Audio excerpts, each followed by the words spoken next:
Nelson Mandela and the deal that ended apartheid. There is a version of history that says apartheid ended because justice finally won, that morality triumphed, that oppression collapsed under its own weight. But history is rarely that simple. Apartheid did not end in the streets alone. It ended in boardrooms, private homes, hotels, and quiet negotiation rooms, far from the cameras and chants. Long before South Africans voted in 1994, the future of the country was already being shaped behind closed doors.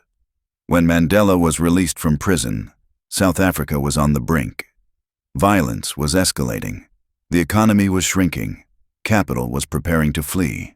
White business leaders feared revolution more than democracy. The apartheid state feared collapse more than compromise, and so talks began. What is often left out is that these negotiations were not only political, they were economic. The question wasn't just who would govern South Africa, but how much power that government would truly have. The African National Congress entered talks under immense pressure. International lenders, Western governments, and investors wanted reassurance.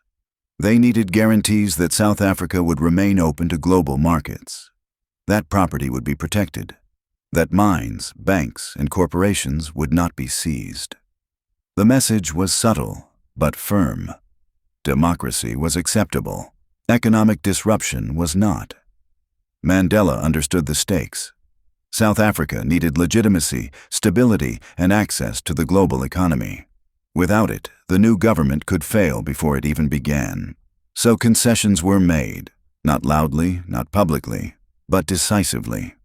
Nationalization was quietly dropped. Radical land redistribution was delayed.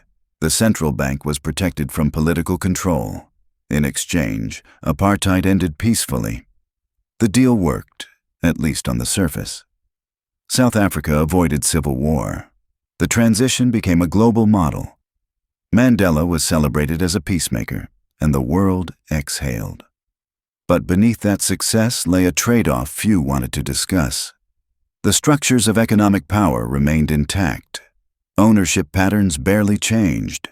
The system that enriched a minority under apartheid now continued under democracy, only with new faces in political office.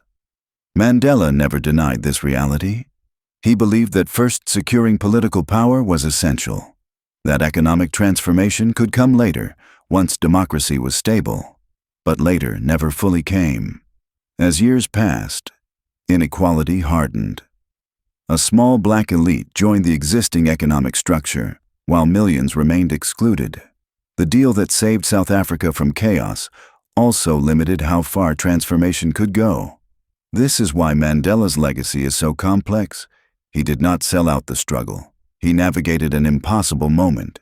He chose peace over rupture, continuity over collapse. But that choice came with consequences that still shape South Africa today. The end of apartheid was not a clean victory.